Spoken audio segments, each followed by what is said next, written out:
Please tell me all the bad, never good. Fill my head full of every single doubt, yeah. Please say any negative thoughts. I pop off when I hear people say I cannot. I get off to the thought of proving everyone wrong. I won't stop to the top, so you better back off and get lost. I'ma stay loud, stay proud, never running out, never heading south. I'll be spreading out, call it word of mouth. Can't put me down, I'll be getting loud. You can have it douse, not what I'm about. Have your f***ing cloud, it be raining now. I keep making sound, go another round. I'm legend bound, can't stop me now. You don't wanna fuck with me. A slow burn like a disease. Just tell me that I can and show you things that you couldn't believe. Just tell me that I can. Just tell me that I can. Just tell me that I can. Just tell me that I can.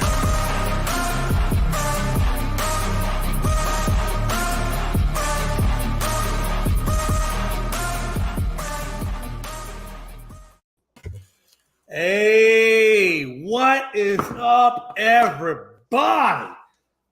Wow. I don't know who out there by chance has watched as the day has gone on with college football and all the teams that are ranked top 4 and what they've gone through to honestly stay in the top 4. But Logan, babyface Logan, have you? And I know you've watched these games. Have you? For Logan, welcome to the show, brother, man. Welcome to the show, Logan. What's up, Jay? Another Saturday night edition. Excited for it. Yeah, it's crazy. I mean, hey, look, let's just go on. Hey, no, you know what? No, I'm gonna wait on that. Let's go. Hey, let's jump in to this opening segment real quick. All right.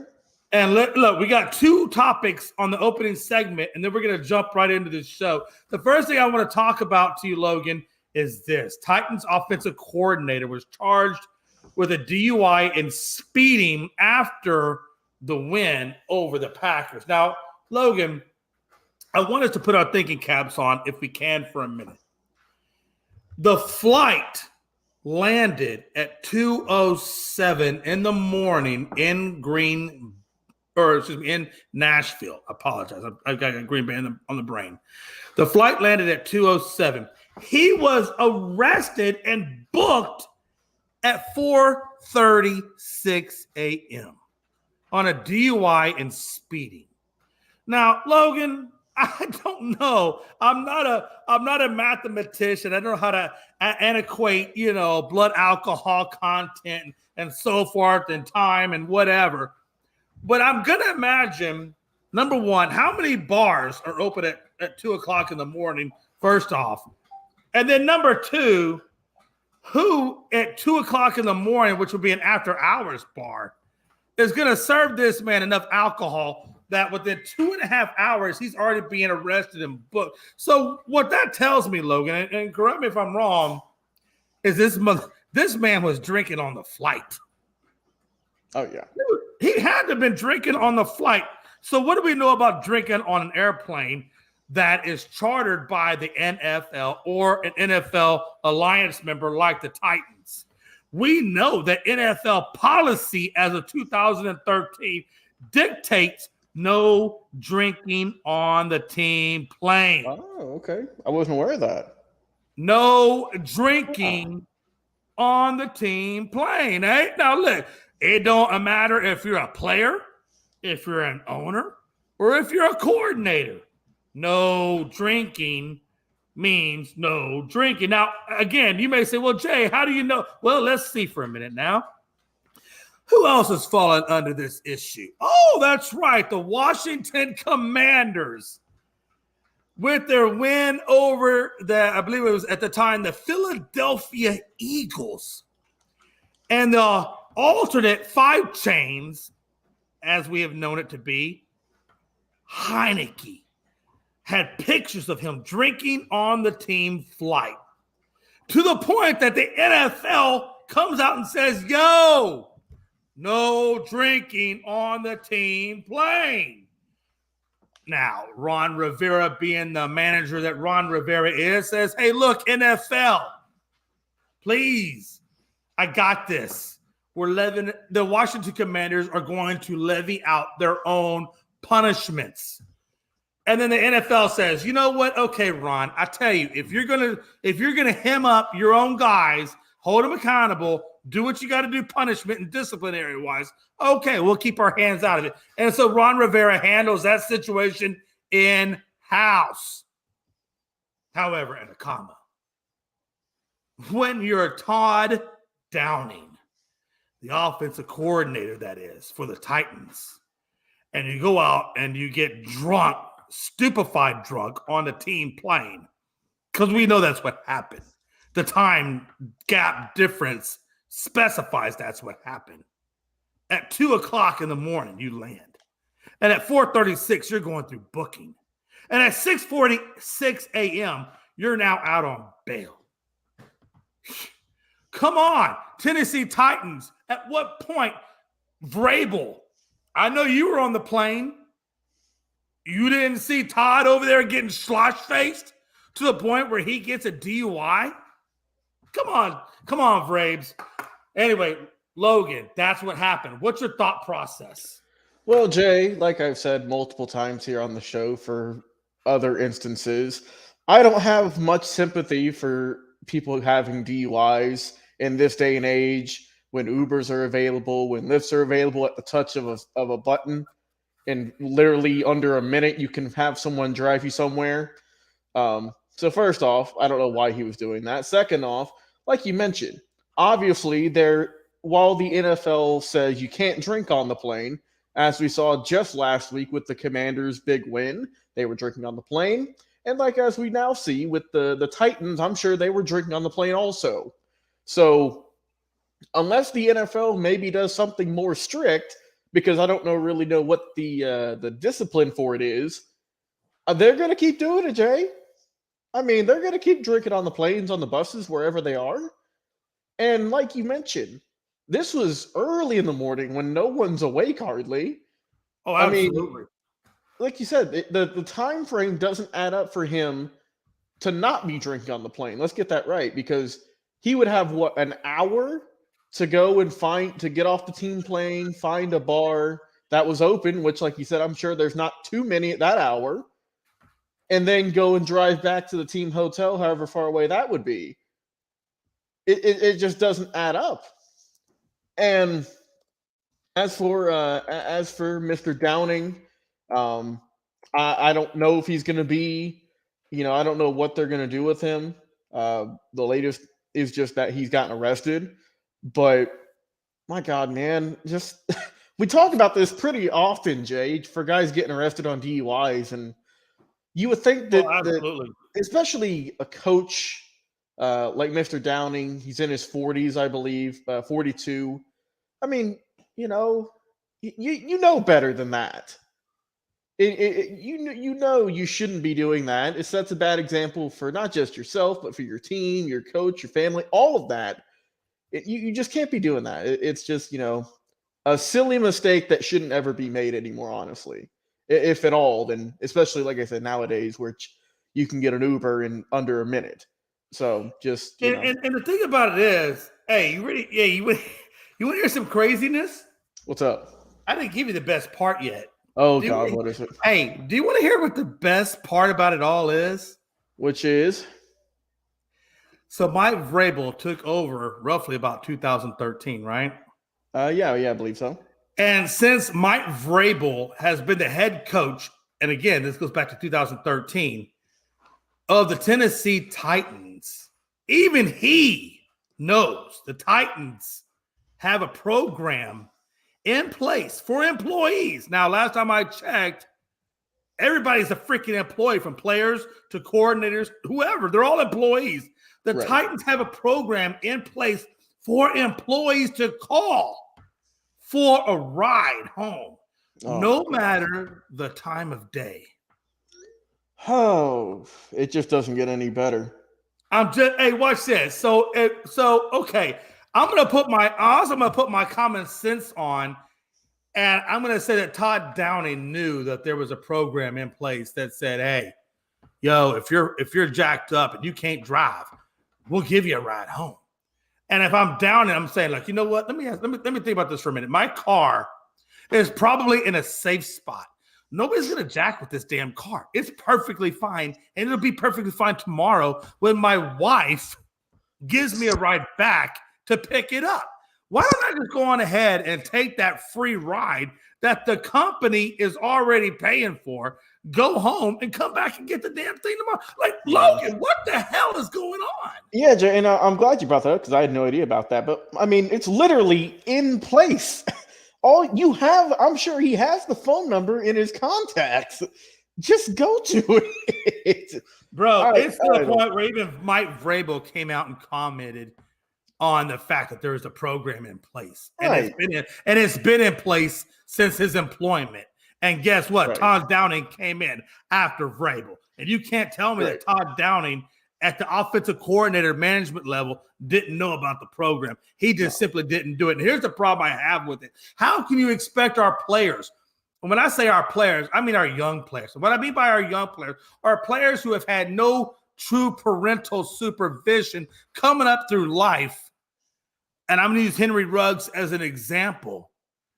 How do you, show them right from wrong and what the right thing is to do if you're not doing the damn thing yourself? Yeah, I mean, and like I said, it sets a bad example for everyone involved. I put this all on Todd Downing. It was his choice, Jay, to drink that night. It was his choice to decide to drive in his vehicle. And he had all of these factors in place that was telling him, if you want to go drink, if you want to have a good time, celebrate the win or celebrate the game or whatever, you can do that. But we have all of these options for you, and he chose none of them. He chose the worst one. And now, that got him in jail, got him a fine, and, who knows what else it could lead to.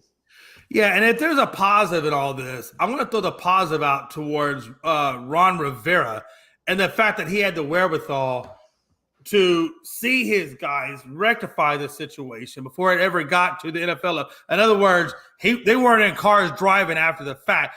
He caught them at the act. So he was, good on him to be proactive.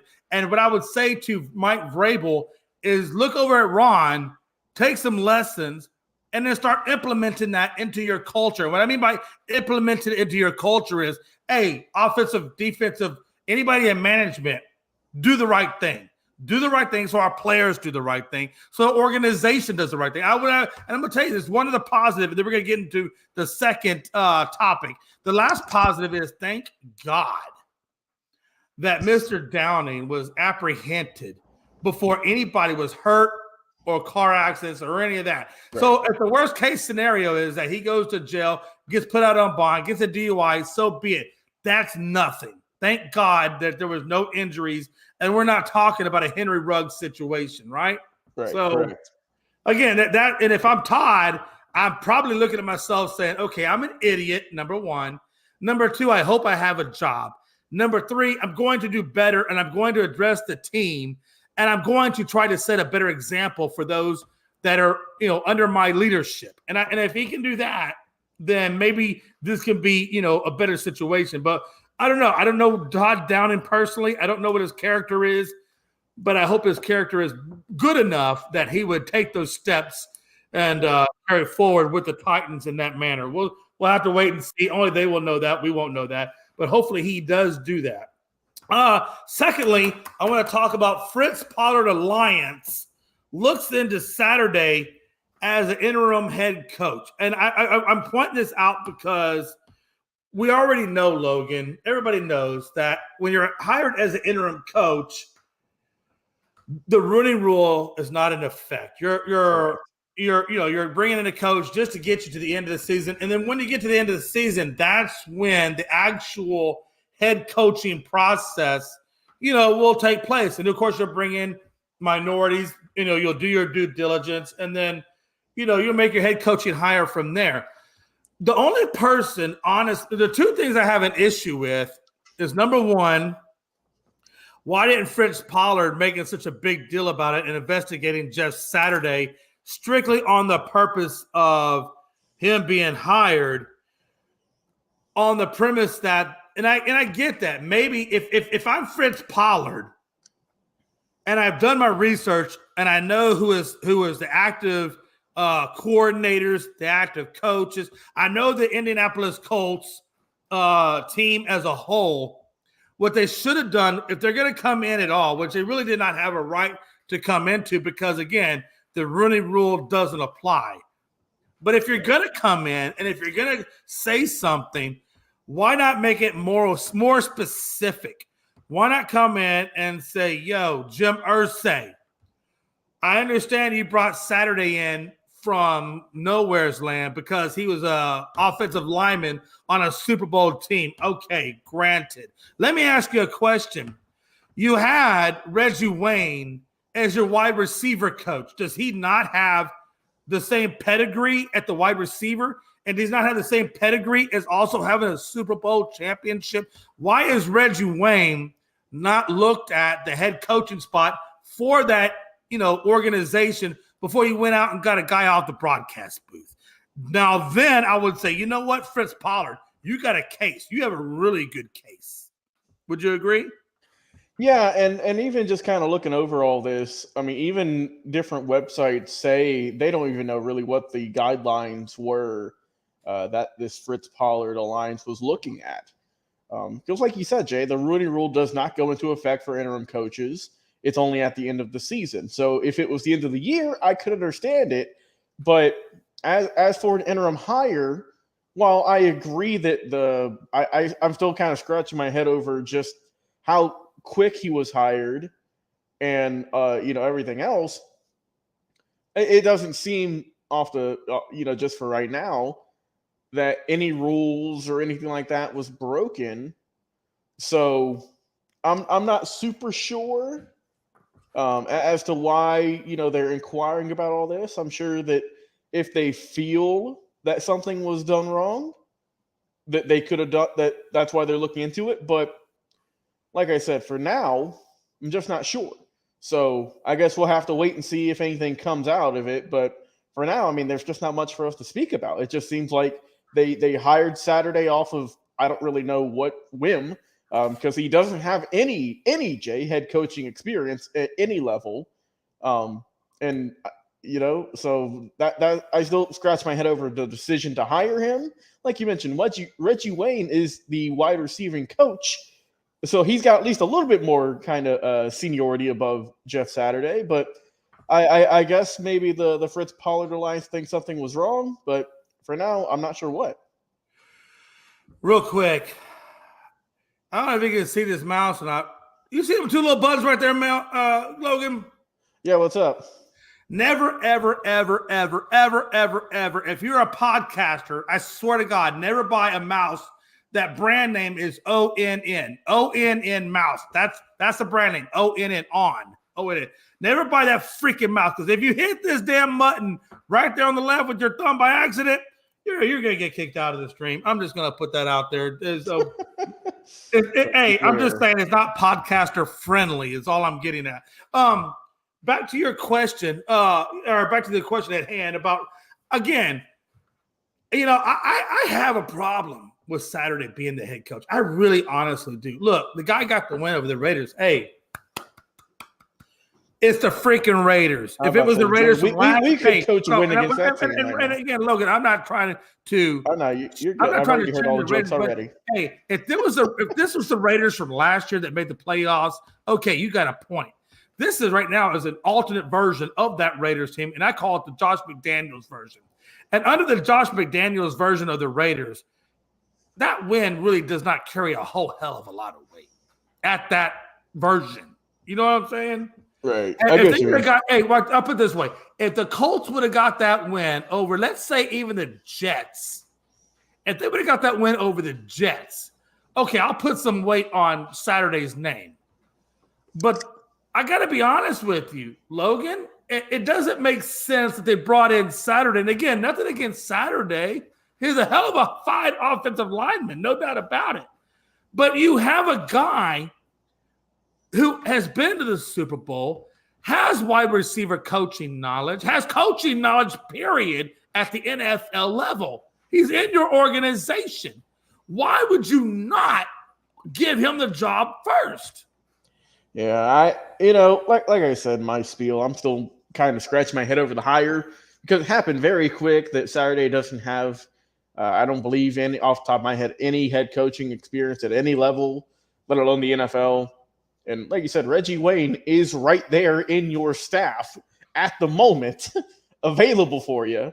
You could just move him up, and I guess maybe they didn't want to hire or look for another wide receiver. I don't know, but we'll see if he does good enough to get the head coaching job officially at in the 23 season. But I don't know. It's still kind of an iffy decision for me. Yeah, absolutely. I just saw Mike Canseco is watching the show. Hey, Big Mike, man. Hey, much love, man. I appreciate you tuning in and giving us a shot at your time. Excuse me, to entertain you with our sports show, man. So, Mike, I appreciate you tuning in, brother. Okay, man. Hey, let's get into it, man. Hey, let's get into the meat of the matter. And I'm gonna tell you right now, Logan. I said this yesterday. In that snippet, I think I might have even said it in that I felt like this was going to be a really boring college week of football, given the matchups and things like that. And I said the only thing that can make this week exciting is if one of the top 4 teams has an upset, and then that's going to generate some interest level in the week. And I got to be honest with you, Ohio, Michigan, TCU. Those 3 teams were very damn near close to losing. The only one that actually got the win, the true win, was Georgia. And let's be honest, I don't know if you watched that Georgia-Kentucky game, but it was pretty damn close to, being lost there too. They won it by 1 possession. So 1 through 4, I mean, come on, Logan. I mean, what does that say for 1 through 4? Georgia went against Kentucky, Ohio went against I forget who Ohio was it Maryland? They went against Maryland. Michigan went, I forget who Michigan played. And then you had TCU. Michigan went against Illinois, I believe it was. And then TCU played Baylor. And I got to be honest with you, the only team that I thought had a chance at losing out of that would have been TCU versus Baylor. And I say that because, number one, Baylor's Baylor. Baylor ain't no scrub team. I understand they're not ranked, but Baylor's not a scrub team, number one. Number two, if you know anything about the state of Texas, if a Texas team is going against a Texas team, it's going to be a rivalry. It's going to be a shootout because those dudes literally gear up for in-state Texas rivalries. So I knew that Baylor was going to give TCU, a tough time. I did not expect Ohio to damn near get beat by, Maryland? Really? And then, Big Shaw will come on here and tell you, well, Ohio's going to be playing Georgia in the national championship when they look pretty freaking soft. And then Michigan, which is the team that I felt like, is the better of the two, damn near lost themselves to Illinois. I mean, they had to pull it out at the last minute. So I don't really know what to expect when Michigan plays Ohio next week, but it should be pretty freaking spicy. What do you think, Logan? Yeah, looking at some of the games today, a lot of them were kind of closer than we expected. Like you mentioned, TCU only got the win by 1. A late field goal, right, to get the win in that one. So they barely escaped. Michigan only won by 2 points against Illinois, who Illinois is 7-4 now. They're not a scrub, but they're supposed to win more than that, right? Right. Looking elsewhere, Ohio State did end up winning by 13, but for the longest time, it was a pretty close game. They pulled away at the end, but it was still a fairly competitive matchup with Maryland having a slight lead for later into the ball game. Georgia won by 10. Wasn't the easiest win. They played a little sloppy. It wasn't like they didn't allow a whole lot for Kentucky. It was mostly just Georgia beating themselves. But still, gets the win, remains undefeated, so they are going to keep their number 1 spot. Looking at some of the other games right now, Oklahoma State looks like they're about to go down. If it continues, they're down 28-0 at the moment to Oklahoma. Oklahoma State's 22 in the moment. They're probably going to – I don't see them come back from that. South Carolina's up on Tennessee right now, 28-17. So what was that? Like a 11-point game or something like that? Oh, So, yeah. Sarah, are you talking about South Carolina, Tennessee? Yeah, 17-28. Yeah, it's 28-17. So yes. Currently, they got what, 4:58 left to go in the so they still got half the game left. So but they are up by 11. Yeah, but you can overcome that. Alabama got the easy win over Austin Peavy. Congratulations for Austin Peavy for getting recognized on our show. And also, just another score looking right now in the top 25. Now, North Carolina's down to Georgia Tech right now, 21-17. So look out for that one. But other than that, nothing too much happened. There were some potentials for some upsets. None of them ended up happening. Like I said, everyone else pretty much steamrolled over everyone. The only big upset, Jay, was Navy beating UCF. UCF was ranked 20. Navy was unranked. And did you see the box score for that game? I'm curious if you saw it or not. On the Navy game, I did not. I knew Navy won. But let me pull that up for you because I saw it earlier and it was wild. So we all know that, a lot of the military schools, they don't pass the ball for a lot. It's like that Navy and Army, whatever military school that you're at, more than likely you're going to be running an option. So let me find this real quick, Jay, and I can let you know just how it happened. So Navy was, like I said, they ain't going to run the ball they're not going to pass it a whole lot. The quarterback on the day went an astonishing 0 of 1 passing for no yards.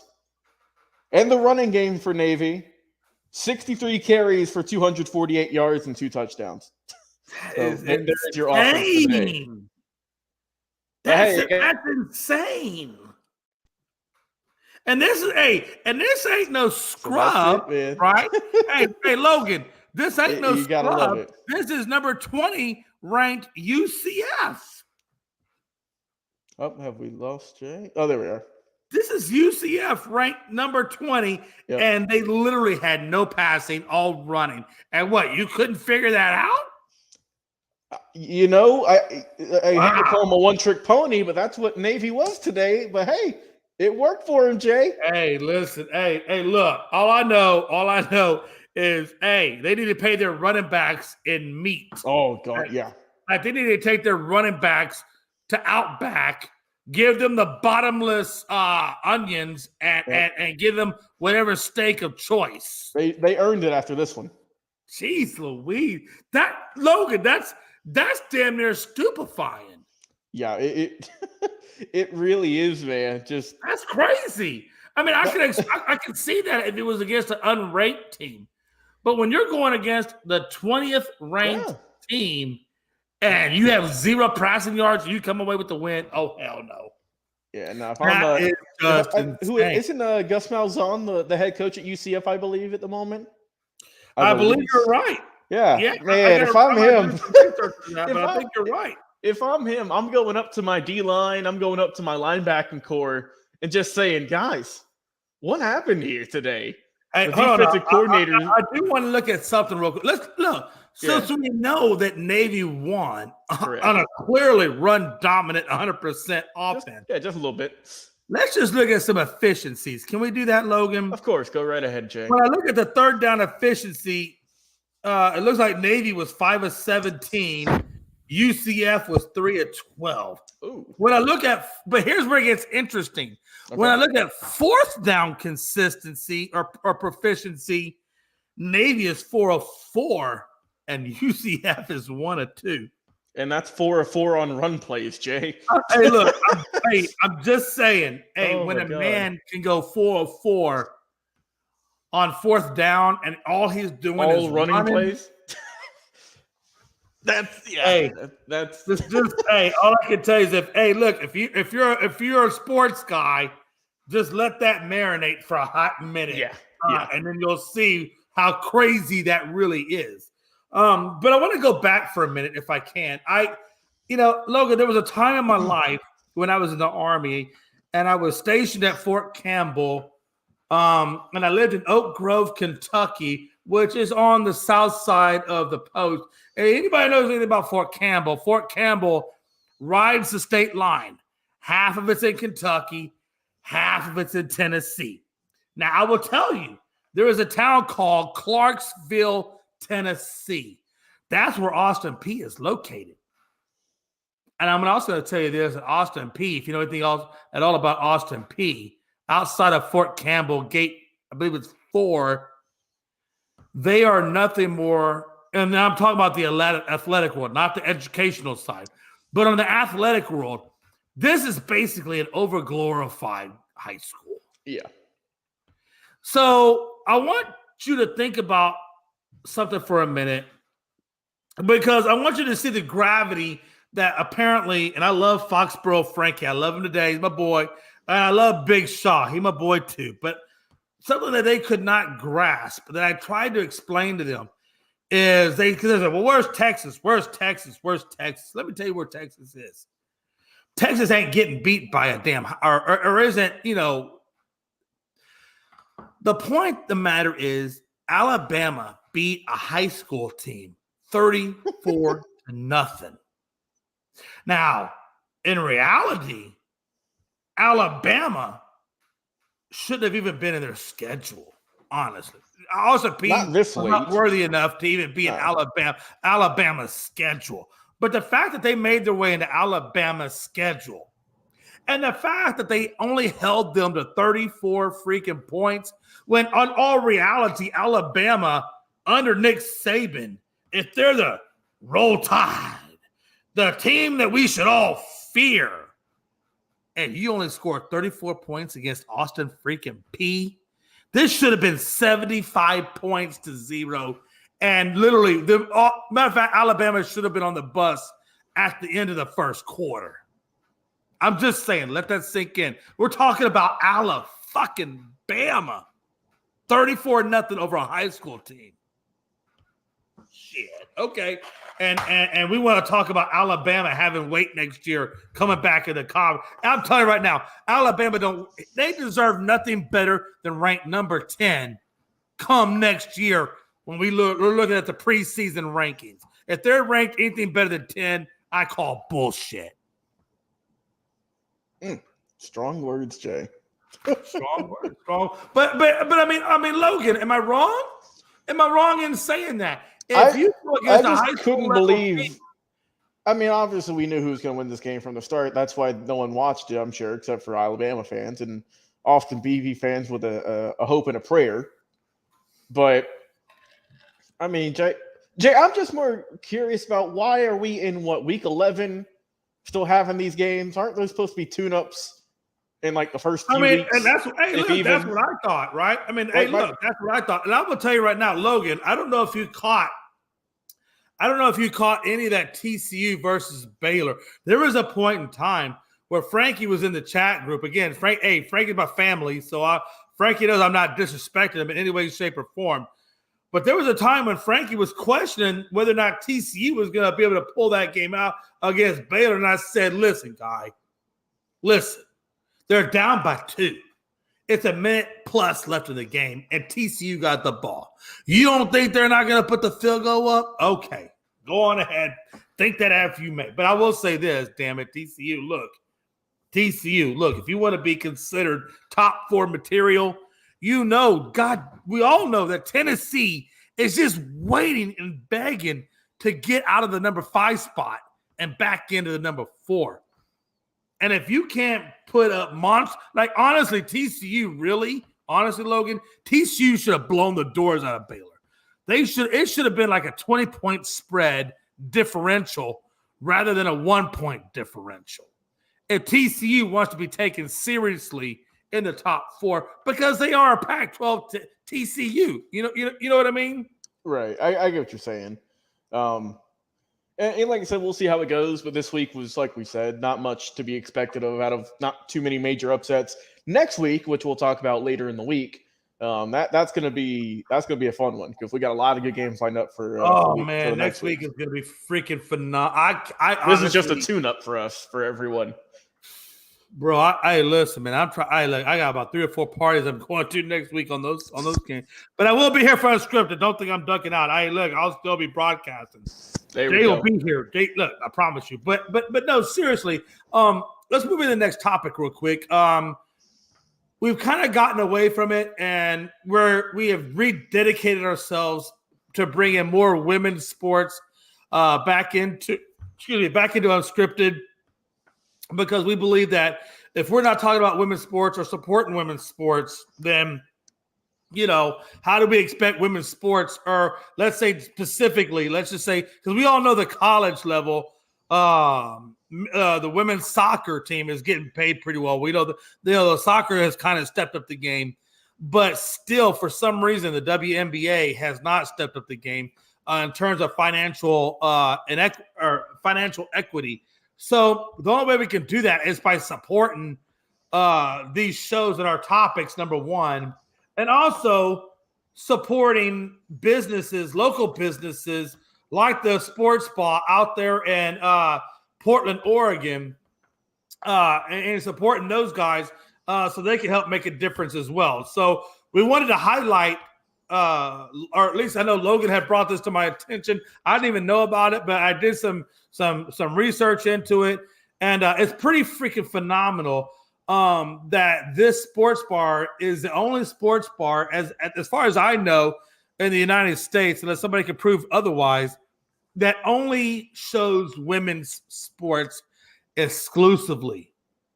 And I'll tell you, Logan, the only downside I think for the sports bar is if there are no women's games on, they said they're going to shut the TVs off. And I'm like, well, I don't know if I'm going to do that. I'm probably still going to show some sports, because I'm still going to keep some sports revenue coming in. But right. Hey, at the end of the day, hey, look, Jenny Wynn, that's her name. That's the lady that opened the sports bra in Portland, Oregon. She said, hey, look, it's women's sports and no sports. So, hey, that's her philosophy. Now, I do want to give her a shout out. I've looked at the reviews. I actually went, Logan, I went a little further than just, Googling them or going with ESPN or anybody. I actually, went into some of the Yelps and things like that, and looked more into the sports bra to find out what they were, what the reviews are like for this establishment. And they actually have really good pub food, and they have delicious drinks, and they actually have really, really good ratings. And I will tell you, Logan, I'm going to visit this place at some point when I go up to Oregon. And I do plan to go to Oregon at some point. Just for the hell of it, because I want to go travel. But I'm going to visit this place. And it's, believe it or not, Logan, the food is actually their own family recipes. Oh, sweet. So when you go to this joint, not only are you going to get some delicious drinks, by the way, that's not my terminology. That's off of Yelp reviews. I swear to God, I looked at like 10 or 11 different Yelp reviews that people left. And I'm just pulling out the comments that was left. And I want to make sure we promote that, is that the customers themselves were saying that they had great pub food and they had great, delicious drinks.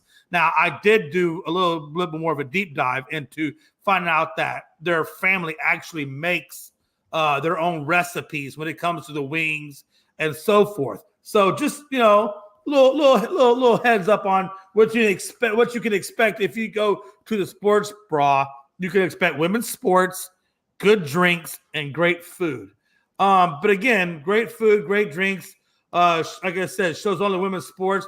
And what Jenny Wynn said was, what her idea or her philosophy was, she got tired of going to the average sports bar and being given a small television screen in the smallest back portion of wherever she was at to watch a women's game.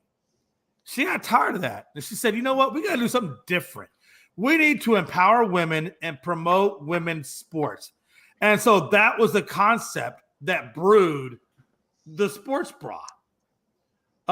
Again, like I told you again, they source ingredients. Logan, listen to this.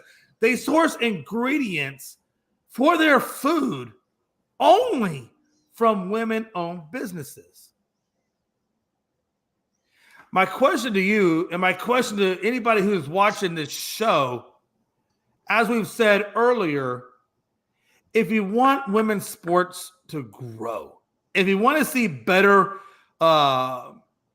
salaries for WNBA players, then we have to support the women's sports in order to generate the income to give them that. And I think one of the ways to do that is people like Jenny Nguyen, who are opening up these types of bars, that are doing these types of things to support that. And again, could Jenny Nguyen, the sports bar, be the spark plug? Like Unscripted, could Unscripted be the spark plug to get more women's sports recognized, to get more women involved in watching sports that would eventually help players like the WNBA get paid more equitably like the men's sports? And I think that's just kind of where that comes into play. And I want to throw one last thing out there, and then Logan, the floor is yours. 2019, 95% of TV coverage was men's sports. 95%. That means that women's sports only accounts for 5% of the TV coverage, according to a study that was done in 2021 by the USC and Purdue students. Logan, floor is yours. Yeah, we always try and bring up women's sports topics pretty frequently here on the show, maybe like once a week, if not more. We always try and fit it somewhere in our platform. We always have since the beginning, over 2 years ago. And this is a spot that opened earlier in the year, I believe around April, give or take. And it's something completely different. It's something that hasn't been done before. And hopefully it can be copied, right? And if they ever want to do a franchisee, stuff like that, and bring it around the world, that'd be even better. But for, this local Portland, Oregon bar, the Sports Bar, they're doing great things, Jay. Like you said, it's not just they're showing love to women's sports that, like you said, doesn't get a whole lot of love in a lot of places. And I think it's a great idea. Like you said, it's not just they're just showing women's sports. They're also having a lot of good food, good drinks, and it seems like it's a really good environment to be around. And like you said, if all of us are ever going to go to Oregon one day and do a live show, I'm sure that it'd be great if we could do it in the sports bra. That would be even better. So Jenny, if you're watching the show, I'm just saying we are more than welcome to go out there. But yeah, no, this is a great thing, and I'm glad that I was able to find this topic, and we can shed some light on this great food establishment, great bar. And if you're in the Oregon area, in Portland specifically, go check it out, man. It seems like it is a great spot to enjoy some women's sports and enjoy a good time, good food, and good drinks. Again, hey, Jenny, if you're listening, man, hey, you're not going to find any more supporters than right here at Unscripted, man. And I really hope financial success for you. Yes. And I hope that you start putting some other restaurants out there that had a sports bra, and maybe this will turn into a chain. There you go. Hey, maybe this could be the next Hooters. There you go. You never know, Jay. What I mean by Hooters, not that you're going to be a Hooters, but you'll be a big chain of sports bras all over the There we US. go. It could be competitive. I got to make sure I articulate that. But no, man, hey, again, man, hey, and I think as we go along, you're going to see more and more of Unscripted bringing women's sports into the conversation. Because if we're not talking about it, then how does change come about, right? Right. Okay. Exactly. Rob Manfred denies Pete Rose reinstatement. What a douche. No offense, Rob Manfred. I hope I get to one day interview you, but I want you to understand I'm not like other people, Mike Hughes or anybody else in this network that will be professional and give you the utmost respects and things like if that's the kind of interview you're looking for, you're probably not going to find it here. At least not with me on Unscripted. That might be more of a Logan type of interview to have. But I'm going to tell you right now, Jay going to speak from the heart. And I don't think Jay knows any other way to do what Jay does other than just to speak from the heart. And you're a freaking douche, Rob Manfred. You're a douche. And I'm going to tell you why. I don't say that lightly. There's a reason why I'm calling you a douche. Let's go back to the very beginning. And Logan, I'm going to keep this really, really short when I say go back to the beginning. I don't want you to think I'm going to go on this long diatribe. I'm not. The commish Giamatti, who banned Rose back in 1989, did not close the door on him coming back and getting reinstated. What Giamatti said for Rose to do to being reinstated was just to take accountability, apologize for it, probably make a few little reprimands, and it was good. He'd be back in. Everything was good. The problem is Giamatti had a heart attack shortly afterwards and passed away.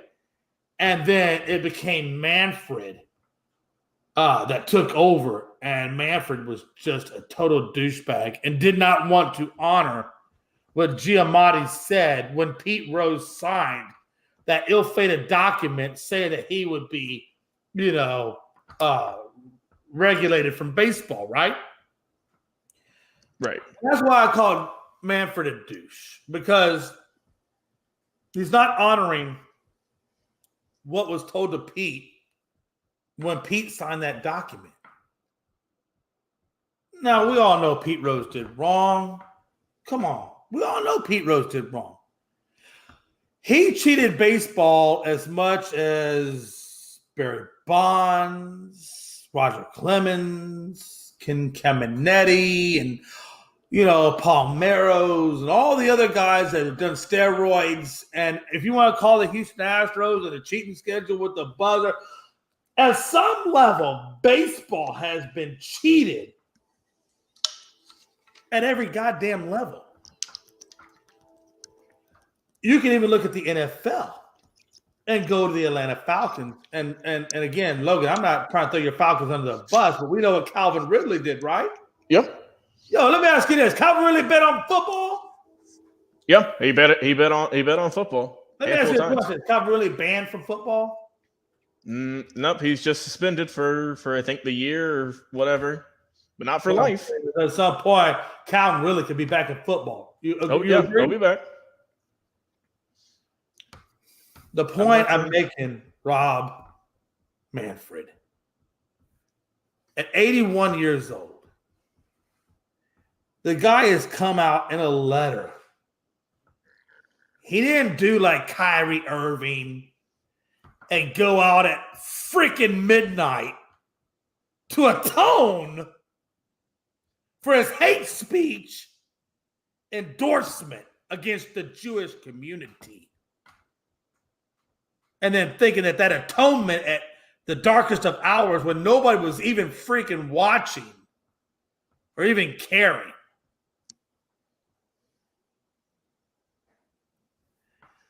The man came to you and said, Rob Manfred, in a letter, and I'm paraphrasing, by the way. If you want to read the letter, you can get the actual verbiage. I'm paraphrasing. But he came out and said, Rob Manfred, I'm asking for your forgiveness. I'm asking for your forgiveness on betting on baseball. I'm asking to tell you publicly I betted on baseball. I'm telling you I have done wrong. I'm telling you, I'm confessing my sins basically before the world that everything that was said about me was true. And I'm damn near 81. I've been out of baseball for fucking ever. I've lost money. I've lost this. I've lost that. I'm just asking you, please, can you allow me to be reinstated back into baseball? Man, Rob Manfred's basically response to that was, go fuck yourself. You bet it on baseball. You don't deserve anything better. It is what it is. The job will be done. Oh, by the way, though, because I'm saying this in baseball, doesn't mean that you can't still get into the Hall of Fame. This is how much of a douchebag Rob Manfred is. And this is why I call him a douchebag. Oh, by the way, Pete, even though I told you that me keeping you out of baseball, that you can still get in the Hall of Fame, oh, I guess I forgot to tell you. I'm also on the board of the Hall of fucking Fame. Go fuck yourself, Rob Manfred. Seriously. And I say that with all due disrespect. A man is coming to you publicly in letter form telling you, I screwed up. I need your forgiveness. I know what I did was wrong. Can you just please allow me into the Hall of Fame? I am the hit king. God damn, nobody got more hits than me. I deserve it, you son of a bitch. Yeah, I screwed up. I bet on baseball. I'm telling you, I am asking you for your fucking forgiveness.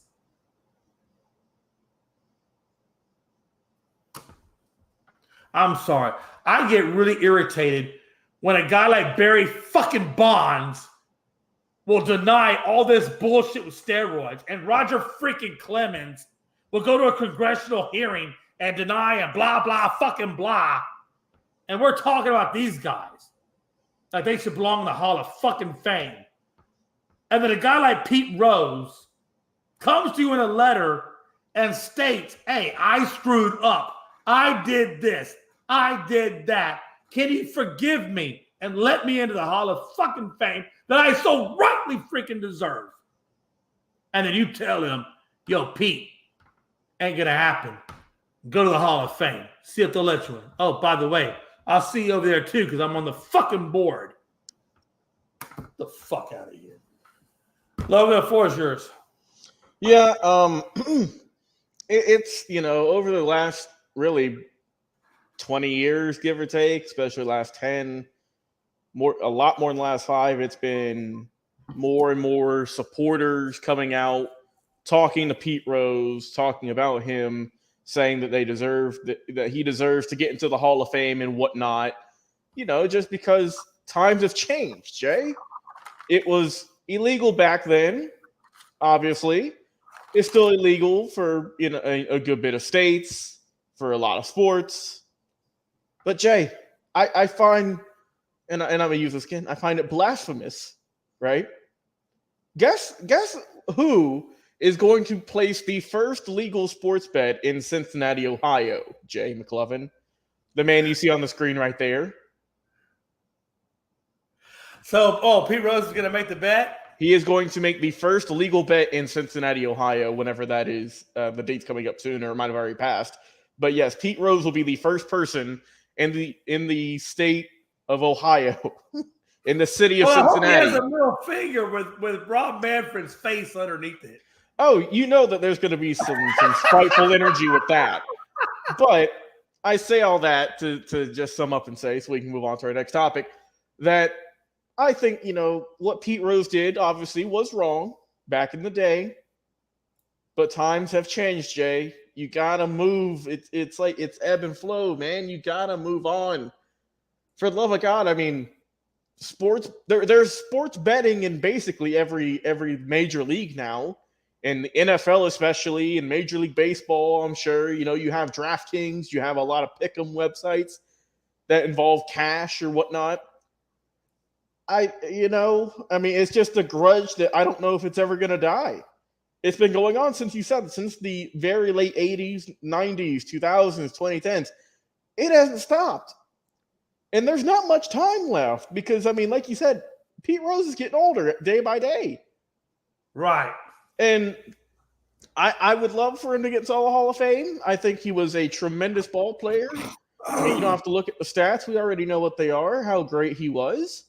But Logan, I don't know if they're ever going to do it, Jay. I think they should. See the hypocrisy? Do you see the hypocrisy we're talking about? Like Barry Bonds and Clemens, and other guys who don't want to admit to the roid use, and yet we're talking about letting them in. And then you get a guy who's like, yo, I'm bearing my soul. And you tell him, I hate that, Logan. I just hate it. I feel bad. Pete, it's like we were just saying, Jay, if you messed up.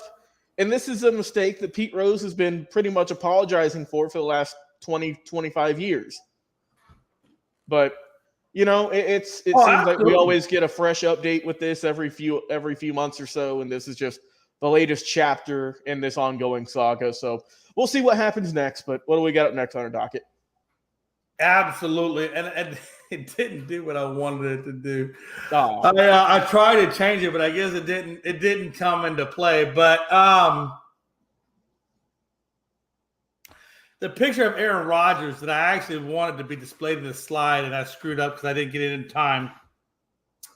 There was a picture of Aaron Rodgers laying on a couch with his hand in his pockets like Al Bundy, saying, and obviously it was like, hey, I'm not going to be in the Super Bowl, so it's better to watch it on the couch. But maybe next time I'll get it there in time. But man, it was so perfect.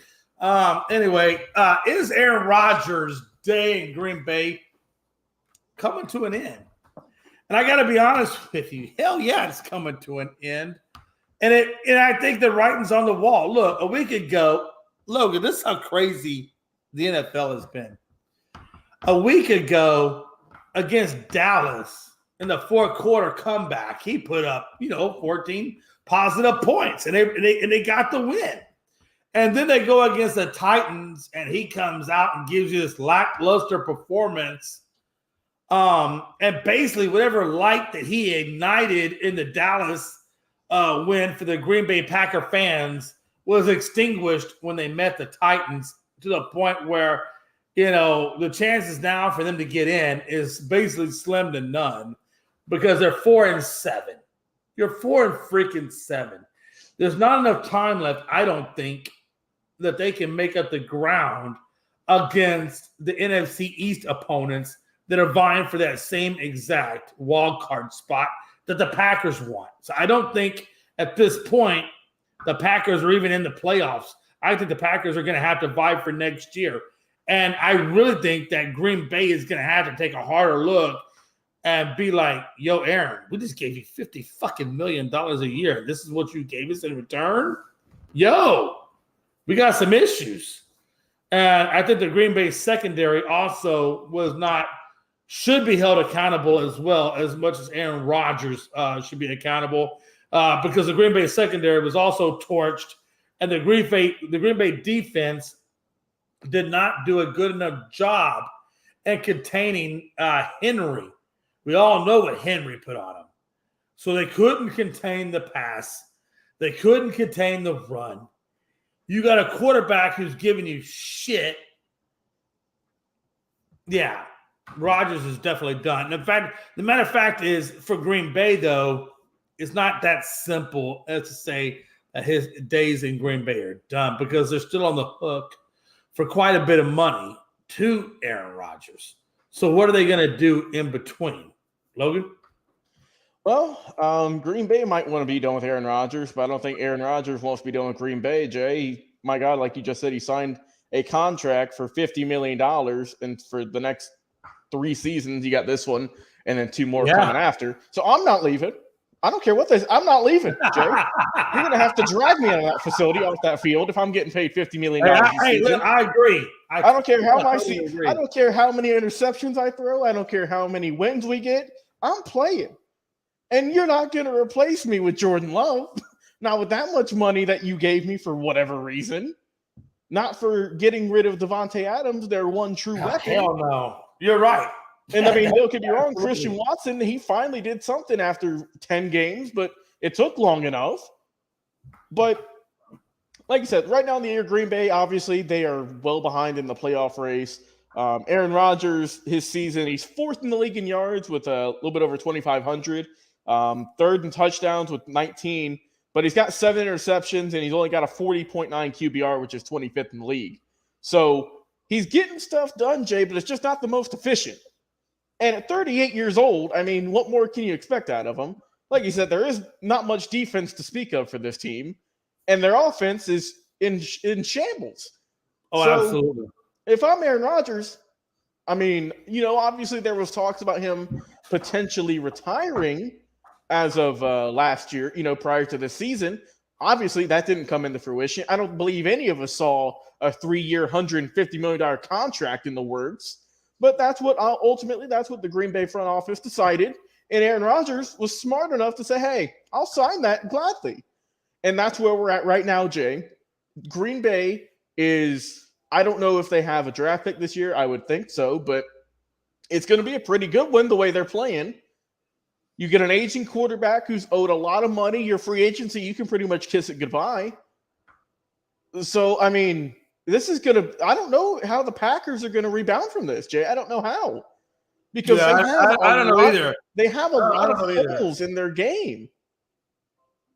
You know, the craziest thing about it is the craziest thing that came about this, Logan, is that, and I put a big asterisk next to it with a big circle around it, meaning this is the biggest point against Aaron Rodgers I could possibly think of, is the Titans defense came in ranked 31st against the pass. You come in 31st against the pass. You got freaking Watkins, who is a speed demon. You've got Tanyan, who is a great, short down if you need him, tight end. And then you got Lazard, who can do what he needs to do. You're going against a 31st ranked pass defense, and you can't come away with the win. Number one. That's number one. Number two, Rodgers looked really, really bad under pressure. Number three, Rodgers has gone 16 games. Let me say it again. He's gone 16 games with fewer than 300 yards. And several times in the game against the Titans, you saw him not being accurate on 2 to 3 different passes to wide open receivers to the point where he was 3 feet off of the receiver that was wide open. 31st ranked defense, by the way, against the pass. And you're Aaron freaking Rodgers. Just saying. Yeah, you can't deny the stats that are there. And that's why I say at some point, Aaron, as good as you may be, and as much money as that may be invested in you, yes, you've got the Packers by the proverbial, you know what I'm saying? Right. But at the same time, if I'm the Packers, I'm looking for a trade. I'm going to look for a trade. I'm looking for draft. I'm really looking for draft picks to find. I'm looking for someone to take on that contract. Well, exactly. That's all I want. Who's going to take it on? You're right. Maybe I Carolina. don't know, Jay. Hey, Logan, Carolina. I don't know, man. Maybe San Francisco. I ain't got no clue. But all I know is I'm throwing some names out there. If you threw Aaron Rodgers in San Fran, if you threw Aaron Rodgers in Carolina, I mean, right. Carolina might be a more of a stretch because they got to grow on the receiver part, not so much on the – because I think Foreman is outstanding. I mean, the guy's been producing, running the ball. I think your wide receiver is where you really got to grow at. But if you put him in a team like San Fran, where you got Debo, you got Ayuk, and you got, a hellified running game in Mitchell and McCaffrey. And let's be honest, Debo done come out and said, yo, San Fran, when I was trying to be traded to anybody and everybody because I wanted to be treated like a wide receiver more than a wildcat used guy, which is what he is. He's a wildcat guy. Who better throw the damn ball to him than Aaron freaking Rodgers? If Aaron freaking Rodgers is still Aaron freaking Rodgers. Now, if you think Aaron Rodgers is washed up to the point, which again at 50 freaking million, yeah, Logan, to your point, who is going to take him on at that price point? Right. Yeah, I don't see it, Jay. And also too, right? Let's not get it twisted. Aaron Rodgers is a back-to-back MVP winner. I mean, obviously, he's a good player. But I still that's even a better point. I didn't even bring that up into it. I mean, it's not like I'm not saying this man's falling off a cliff. He can't, he's still playing decent football, and there's still enough time to play even better. Don't get me wrong. It's not like he's throwing picks left and right and everything, and he can't get a touchdown. He's still doing good work. But the the cast and crew around him, whether it's coaches, whether it's their teammates, and I mean, we've seen him have issues with the wide receiving core throughout the season. There's more work to be done than just at the quarterback spot. I think that's the least of your worries. And with as much money as they're paying him, obviously, I don't think you can move on from him. You just got to keep it the way it is, man, and hope you can build, whether it's draft picks, whether it's maybe trades. So I just figure out what you can do maybe in the offseason, because right now it ain't looking too hot. Before I slide over to final thoughts, Logan, I just want to make sure I understand you correctly. Mm-hmm. Would you effectively say that when Davante Adams left Aaron, that it kind of exposed him? I don't know about exposed him, though, because I look for a guy who hasn't thrown at a minimum 300 in over 16 games. Right? How does that not expose him? See, that's the thing, though, too, is obvious. We all know what Davante Adams is about. He's a great receiver, top 5 in the league, whatever. But Rodgers has always had some pretty good receivers around him, right? Donald Drivers and stuff like that. And but that's my point. You made my point. Because he's had so many good receivers around him, it was impossible for him to not look good. Right. Now right. that he has Lazard, Watkins, possibly Cobb when he's healthy. He doesn't have Dobbs anymore because Dobbs is out, but he still has Onion at the tight end. Because he does not have that quote-unquote, great wide receiver group, does it not expose him as a quarterback for who he really is? I wouldn't say fully, because like I say, he's still putting up solid numbers. It's not like he hasn't hit 300 yards. And Logan, he hasn't hit 300 yards in 16 games. 300. I know, Jay, 16. I know what you're saying. That's almost a full season. Yeah, I'm aware. Hey, look, all me and Logan can do is give you the facts. At the end of the day, man, hey, you guys out there, the fans and commenters, you guys got to make up your own mind as to whether or not Aaron Rodgers is coming to the end or not. Logan Landers has brought up some really phenomenal points. I think I've given you some pretty good points. And then you guys take those points and you can take those and formulate your own opinion on Aaron. I think next year, the end of this year, next year, that only time will tell as to who's correct, who's not correct, or, what comes of it, right? It is what it is, folks. Real quick. No, we already talked about that. Did we talk about no, we talked about it on our breaking news show, but we can cover it for a minute or two. Hey, real quick. Yeah, wait, we'll make this real quick. Major League Baseball is investigating. It basically comes down to collusion. It comes down to collusion. And the one thing I did want to point out, and I don't think I wrote anything about it, but the one thing I do know I want to talk about when it comes to Aaron Judge, there's so many Aarons. I can't keep them. Too many Aarons. But when it comes to Aaron Judge, let me ask you this, Logan, and we're going to make this real quick and simple. Mets, Yankees, they're talking. One doesn't want to outbid the other. They're doing some sort of talking, possibly affecting maybe the market value. That's kind of the mystery here is, did the Yankees and Mets talks affect the rest of the league in terms of Aaron Judge's market value?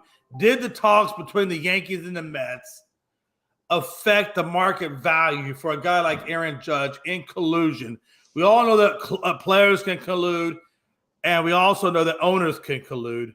The CBA has come out and said collusion is an absolute no-go. If you're Aaron Rodgers and you're talking about collusion, you're talking about the Yankees, the guy that, quote-unquote, you're supposed to be the face for, the guy you're supposed to be the club for, the guy that when they say New York Yankees present day, you think Aaron Judge. Jesus, Jason, get off football. You think Aaron Judge. And now you got Yankees, Mets talking, colluding behind your back as to what you're worth and what it could possibly do for you on the outside market. If you're Aaron Judge, do you look to the Yankees and give them the proverbial middle freaking finger and say, this is what you're doing to a guy that's giving you everything? I'm going to take my talents elsewhere and go to maybe the LA Dodgers or the San Francisco Giants. Logan, thoughts? Yeah, I don't know if much is going to come out of this, Jay. I know they're investigating it, and I don't want to throw hypotheticals out there, but let's just say the Mets were saying, hey, they were talking to the Yankees after they got eliminated or whatnot, or throughout the season. Who knows? Just saying, hey, how's Judge feeling? Is he coming back? Is he going to leave? What's it looking like to y'all? And that might have been it. It might not have been they're offering him money and stuff. You know what I mean? They're telling him to come have dinner at this fancy restaurant and stuff like that. But I don't think much is going to come out of this, but you never know. I mean, there could be something big happening, but it does not seem likely he is going to be going to the Mets because, my God, Frankie would have a stroke on camera if that ever happened. I don't think he goes to the Mets. Nah. But I can see him going to the Dodgers because the Dodgers have let go of Bellinger. I believe they let go of Justin Turner and a few other guys. They have clear cap room that the Dodgers could make a financial move on Aaron Judge. Just like the Giants has said they won't be underbid for Judge. So don't be surprised if Aaron Judge leaves the Yankees and goes down to California, whether it be the Giants or the Dodgers. If that happens, Logan, here's the question. If that happens, what does that mean for the Yankees organization? I got no Hey, what does it mean for the Yankees organization trying to get back to the ALCS? It certainly makes it a lot tougher. I mean, just off the sample size, and I mean, I get Judge was in the lineup, but for the sample size we saw throughout the summer, in the Julys and the August when the Yankees were under 500 after having a very hot start. I mean, you're taking away literally the MVP of their team. And some teams can bounce back, right? Like the Braves I mentioned because they lost Freddie Freeman. You can bounce back, have a good season, still make the playoffs and get somewhat far. Or you just fall apart. And I don't know who you would get to replace him with as much talent, with as much power, with as much, how good he is at power hitting. Because Stanton, like I said, he can get you some home runs, but he's getting older. Rizzo, you just signed. I think that was a good pickup. You just re-signed IKF, but he's not going to give you a whole lot. That's more of a defensive pick right there. But, I mean, you're literally taking away, 60-something home runs, 100-plus RBIs, close to, or if not a 300 average.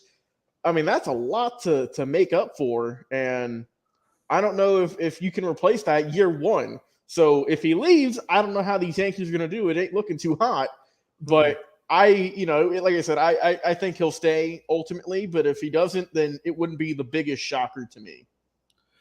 Absolutely. And I got to be honest with you, whether Aaron Judge leaves or goes, the Yankees, at least where we are currently in the free agency and things like that, they haven't done anything in free agency to really make that team better. Even if you bring in and, you re-sign Judge, okay, that's great. You bring Judge back in the fold, that's fine.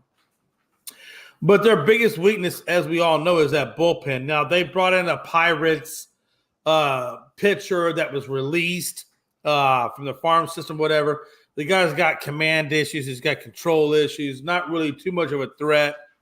So I don't really look at that as being a big significant upgrade to that bullpen. So right now, I'm telling you right now, whether Aaron Judge signs there or doesn't sign there, the Yankees have no business making it back to the ALCS. I don't think you see the Yankees in the ALCS. I think the Astros will be there because the Astros still have the same damn team. There's no reason why the Astros won't be there. The question is who is going to be the new opponent in the ALCS to face the Houston Astros? And I'll tell you, there's quite a few out there. I think Toronto's out there. I think Tampa Bay's out there. Guardians. I mean, there's going to be somebody out there that's going to take over for the Yankees. And I think the Yankees You're about to see some sliding back down the pole, Frankie. And I love you, Frankie, but your team's about to slide back down because you have not made the adjustments you need to get back to where you need to go. Unless something happens between now and then in free agency. We'll have to wait and see. All right, folks. Hey, that is the end of the show. We're going to get us some final thoughts out of here. And then, man, hey, listen, we're going to hook back with you on Tuesday at 7 p.m. Eastern to do a little recap on the NFL and other sports that may have occurred since then. Logan, final thoughts, brother. Yeah, like I said, good show tonight, Jay, all around. Taking another look at college football scores before we head out for the rest of the night. Tennessee, South Carolina just kicked off the second half. Right now it is 35-24. Still a good ball game in that one. I think that one's probably going to go down to the wire, honestly. Some games on potential upset alert. Number 14 ranked Ole Miss is currently down 28-6 against the Razorbacks. Let's see. UCLA is up by a touchdown on USC. They just, they're about halfway into the second quarter. We do have another upset, though, Jay. In the top 15, we have the North Carolina Tar Heels falling to the unranked Georgia Tech Yellow Jackets in an ACC matchup, 21-17. So the Tar Heels go down in one of the few upsets today. So that's how that one turned out. And, so like I said, we'll see how this goes the rest of the night. I'm feeling good, though, Jay. The Hawks got a really good win in overtime, 124-122 over the Raptors. So I am doing good the rest of the night, man. What are your final thoughts for tonight's show? Man. Yeah, that North Carolina loss really hit me, man. It was unanswered points to the Georgia Tech score. They were up 17-0. Tech scored 3, they rattled off 3 touchdowns, got the win. Can't, Yeah, I got to be honest. I really thought North Carolina was going to get that win. The fact that they took that loss to Georgia Tech. That's a tough one. Hey, it is what it is, man. Hey, any given Sunday, somebody's going to come out ready to go, and somebody's not, and they weren't ready. I will tell you this, though. We are heading for a huge upset if the trend continues. And right now they're in the third quarter, Tennessee ball, 4th and 6 at the Tennessee 41. And guess what? South Carolina Gamecocks are giving it to the Volunteers, 35-24. So, with that all being said, keep that into mind. Also, I want to point out that Arkansas, getting ready to go into halftime, is beating Ole Miss at number 14, 35-6. Yeah. And also last, but certainly not least, well, two last. I want to say that UCLA is up 14-10 over number 7 USC with 5:45 to go in the second. And Oklahoma is beating the ever-living crap out of Oklahoma State at number 22 in the rankings, 28-3. So, Logan, there are still a lot of football left to be played tonight, and there are still some upsets to be had. So, they are not out of the weeds by any stretch. And if I'm Tennessee, you better kick your ass into gear, because if you lose this one, TCU is definitely going to have the outright bid for the number 4 when they go undefeated. So keep that in mind. All right, folks. Hey, as always, man, I appreciate everybody joining in. And for Logan Landers, babyface as I call him, because, well, he's beautiful. He's beautiful. He's got the face of a baby. And your boy Jay McLovin, who looks extremely old as dirt. Hey, man, we will catch you guys back here Tuesday at 7 p.m. Eastern Standard Time.